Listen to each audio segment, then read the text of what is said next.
సంవిత్ నిరసన 2. పశువులు 10 మందొకటై గుసగుసలాడుచును గంగ గడచిన వెనుకన్. కృషితోడ గూడిలెక్కిడి విసుగుచు పదో వాడు లేక వెదకుచుందువురా. దశముడు లేక బితుకు జెందెవురా.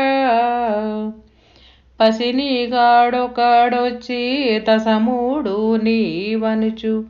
పసినిగాడొకడొచ్చి దశముడు నీవనుచు. విసరి కొరడా వేయ దశముడై నిలచేవు. దశముడే దుఃఖంబు పొందును దశముడేను పొంగు దెలసిన. దశముడే దుఃఖంబు సుఖమునకు వశము చెందిన పసజడును గదా వెదకు జుందువురా. దశముడు లేక బితుకు చెందెవురా. జై నిజ గురుభ్యో నమః. శ్రీ కూరాకుల దుర్గానంద పంచదశి స్వాముల వారి విరచితంపైన మహాద్వైత కేసరి యందు సంవిత్ నిరసనలో ఈరోజు మనం 2వ మిత్రకందార్థం. నాయన శిష్య, లెక్క సరిగా తెలియక తిక్క మాటలు మాట్లాడుతున్నావయ్యా. నీ లెక్క నీకు సరిగా అవగాహనకు రావటం లేదు. ఎలా అంటే పశువులు 10 మందొకటై గుసగుసలాడుచును గంగ గడచిన వెనుకన్. పశువులు 10 మంది ఒకటై అంటున్నారు. ఇక్కడ పశువులు అని ఎందుకన్నారంటే ఈ జ్ఞానాజ్ఞాన భ్రాంతిలో మిళితమై వారిని వారు ఎరగలేక ఎరిగే వారు వేరే అనేటువంటి భావంతో ఉన్నారయ్యా. వాళ్ళు 10 మంది ఒకటి అనేటువంటి విషయం అర్థం కాక విడివిడిగా లెక్కలు వేసుకుంటూ ఉన్నారు. ఎలా అంటే శిష్య, ఆ లెక్కించేవాడు ఎవరా అనే విషయం వాడికి కాని రావట్లేదు.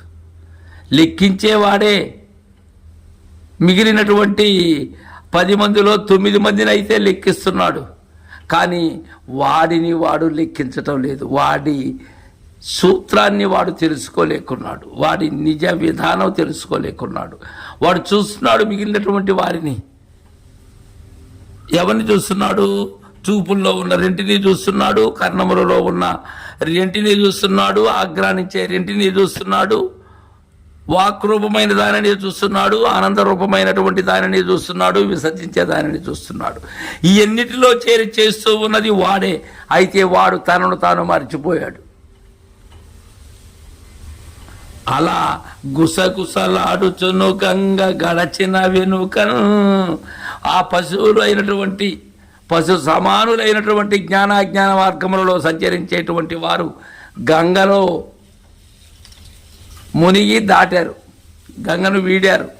నిరంతరం ఈ గంగనాగోరలోనే ఉన్నది, ఆ గంగలోనే ఉన్నది. ఉంటూ ఆ ప్రవాహం, ఏ ప్రవాహం? ధ్వని అనబడేటువంటి ప్రవాహం.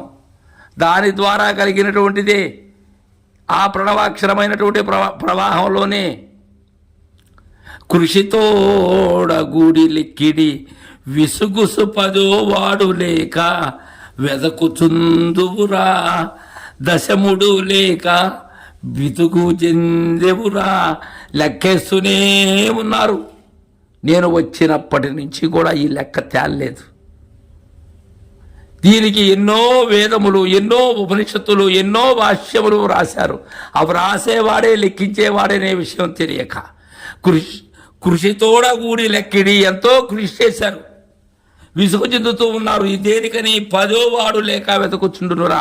ఈ లెక్కించేవాడే నేనని, అదే మూలము లేని గుర్తిరిగే శరీరమని, అదే రాకపోకలకు కారణమైన వస్తువని లెక్కబెట్టే నేర్పు తెలియక లెక్కిస్తూనే ఉన్నారు. దశముడు లేక బితుకు జెందెవురా. వాడు కాని రావటం లేదాడు. వాడు సర్వసాక్షి. వాడు బితుకుపడిపోతూ ఉన్నావు. పసినిగాడొకాడొచ్చి దశముడు నీవనుచు.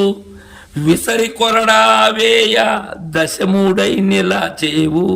పసినిగాడు ఒకడు వచ్చి, ఎవరు పసినిగాడు? గోవులు కాచేటువంటి కాపరి. మనకెవరు రావాలి? శిష్యుల పాలించేటువంటి కాపరి అయిన గురుదేవులు రావాలి. లేకపోతే ఆ 10వ వాడు మన కానరాడు. నేనే 10వ వాడై నేనెలా చూడగలను 10వ వాడిని? వీలు కాదు కదా. దీనికోసమే గురుదయ కావాలి, గురు కరుణ కావాలి. గురు కరుణ ఉంటేనే దశముడైన నన్ను నాకు చూపించి నేను ఎలా లేకుండా పోతాను అనే విషయాన్ని తెలియజేస్తారు. ఈ 10వ వాడు 9 మందిని లెక్కేయగలడు, కానీ తన లెక్క తను సరిచూసుకోలేడు. విసిరి కొరడా వేయా, విసిరి ఏవేశాడు? కొరడా దెబ్బేశాడు. ఆ కొరడా దెబ్బే నిన్ను నీకు దర్శింపచేసేటువంటి హస్తమస్తక సంయోగమైనటువంటి సూచన. అప్పుడు దశముడై నిలుస్తున్నావు నీవు. కళ్ళలో ఉన్న నిన్ను కళ్ళకు చూపినట్లయితే తెలుస్తున్నది నీ రూపం. దశముడే దుఃఖంబు పొందును దశముడే నుప్పొంగు తెలిసిన, దశముడే దుఃఖంబు సుఖమును వశము చెందిన పసచెడును కనా. పస అంటే ఏంది? సారం. ఆ చాతుర్యం ఏదైతే ఉన్నదో, ఆ జ్ఞానం ఏదైతే ఉన్నదో అదే చెడిపోతుంది. ఈ దశముడే దుఃఖాన్ని పొందుతూ ఉన్నాడు, షడూర్పులు పొందుతూ ఉన్నది. ఈ జనన మరణములు, ఆకలి, దప్పికలు, శోక మోహములు పొందుతున్నది ఈ దశముడే. ఈ 10వ వాడే, ఈ 10వ వాడే ఉప్పొంగుతూ ఉన్నాడు. నేను శాశ్వతం అంటూ ఉన్నాడు, నేను బ్రహ్మనంటూ ఉన్నాడు ఈ 10వ వాడు. ఈ దశముడే దుఃఖంబు సుఖమును, వేరేవాడు కాదు. దుఃఖము వేరేది కాదు, ఆ 10వ వాడే. సుఖము ఆ 10వ వాడే. ఎవరా 10వ వాడు? గుర్తెరిగేటువంటి చైతన్యము, గుర్తెరిగేటువంటి ఈ మూలము లేనిది ఏదైతే ఉన్నదో వాడే 10వ వాడు. వాడి లెక్క తెలియాలి. వాడు కలలాంటి వాడు అని నిజ గురుదేవునికే తెలియాలి. అదే సుఖమునకు, దశముడే దుఃఖంబు సుఖముకు వశము చెందిన పసజ్జడును కదా. దానికి వశము చెందాడంటే ఆ తన చాతుర్యం ఏమవుతుంది? లేనిదవుతుంది అని మనకు దుర్గానంద పంచదశి స్వాముల వారు సంవిత్ నిరసన గావిస్తూ ఉన్నారు. తర్వాత మిత్ర గ్రంథార్థం రేపు ముచ్చరించుకుందాం. జై గురుదేవా.